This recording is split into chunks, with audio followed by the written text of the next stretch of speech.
Dayton Diode is a makerspace in Dayton, Ohio to provide a space for making and also the tools and equipment for making. I've always enjoyed like making things, generally robots, I like robots I guess. To have a place like that where I could go freely and I could work on things and make things on my own free time.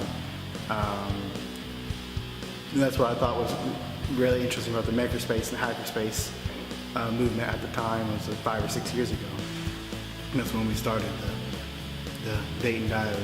I like to consider myself as a maker, but I don't know if I don't really meet up to the standards of lots of makers, but that's the level of thing I'd like to call myself.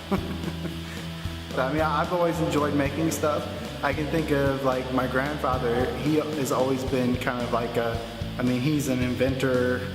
He's invented things and he always used to make things when I was a kid and stuff. So maybe to a certain extent that maybe influenced me.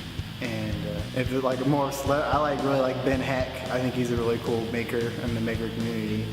A lot of cool stuff that he does with the like modded consoles and a lot of the cool stuff he's been doing recently. I remember tearing a lot of things apart, but not really having the patience to try to carefully put them back together when I was a kid.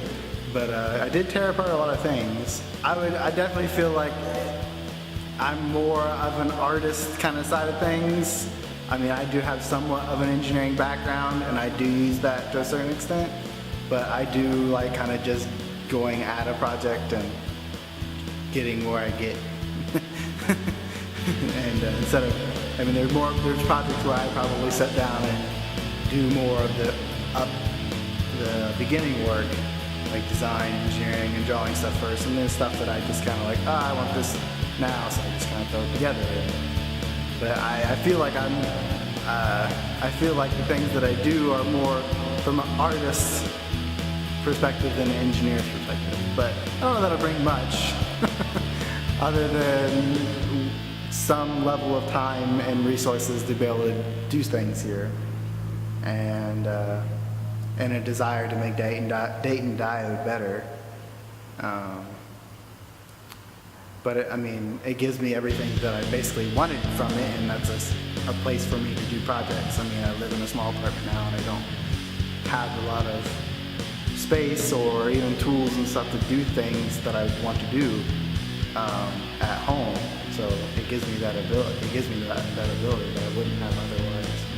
So it gives me access to a CNC router and 3D printers and woodworking tools that even if I had the space, I wouldn't necessarily be able to afford on my own either. So